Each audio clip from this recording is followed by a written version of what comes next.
وداعيا إلى الله بإذنه وسراجا منيرا সম্মানিত ভাই বোনেরা, আশুরার দিন 10ই মুহররম ভোরের ঘটনা শুনুন। উমর বিন সাদের অশ্বারোহী বাহিনী অগ্রসর হলো হযরত হুসাইন রাদিয়াল্লাহু বিন খুজাইরকে তাদের কাছে পাঠালেন।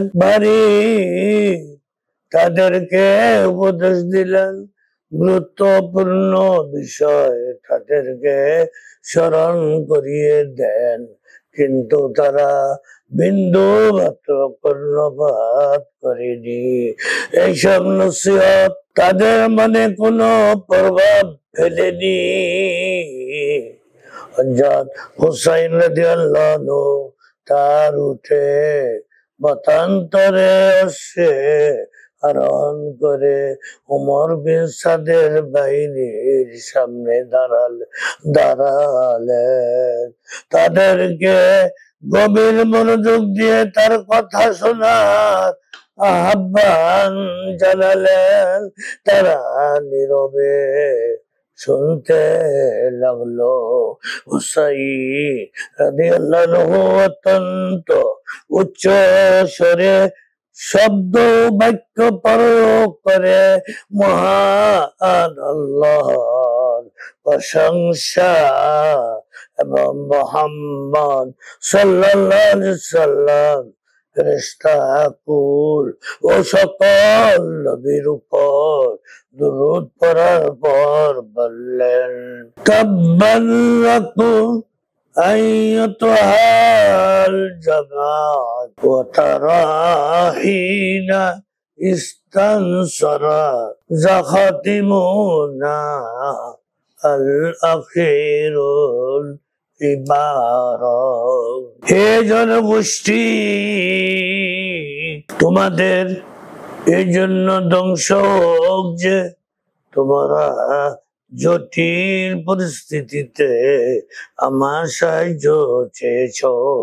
আমি তোমাদের সাহায্যের জন্য ছুটে এসেছি, কিন্তু যে তরবারি আমার সাহায্যে পরিচালনার শপথ তোমরা নিয়েছিলে, আজ আমাকে হত্যার জন্য সে তরবারি হাতে নিয়েছ।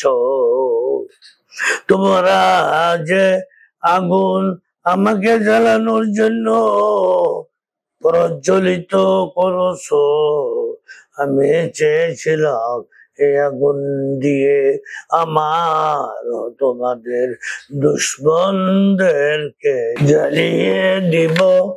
আজ তোমরা সবাই নিজের বন্ধুকে হত্যা আর দুশমনদের সাহায্যে ছুটে এসেছ, অথচ তারা তোমাদের মাঝে ন্যায় ইনসাফ প্রতিষ্ঠা করেনি। তাদের সহযোগিতার ফলে তোমাদের আনন্দ বা অনুগ্রহ পাওয়ার কোনো আশা নেই। তোমাদের জন্য আফসোস কেন? তোমরা আমার সাহায্য থেকে বুঝিয়েছ, অথচ তরবারি সমূহ কাঁপে, অন্তর সমূহ অনাবিল প্রশান্তিতে আর পতাকা বলিষ্ঠ ভাবে উড্ডীয়ন করা হয়েছিল, কিন্তু তোমরা ফিতনার আগুন জ্বালানোর জন্য পঙ্গপালের মতো ঝাঁপিয়ে পড়েছ। পতঙ্গের মতো পাগল হয়ে নিজেদেরকে আগুনে নিক্ষেপ করছো। ইন্না লিল্লাহি ওয়া আখিরু দাওয়ানা আনিল হামদুলিল্লাহি রাব্বিল আলামিন।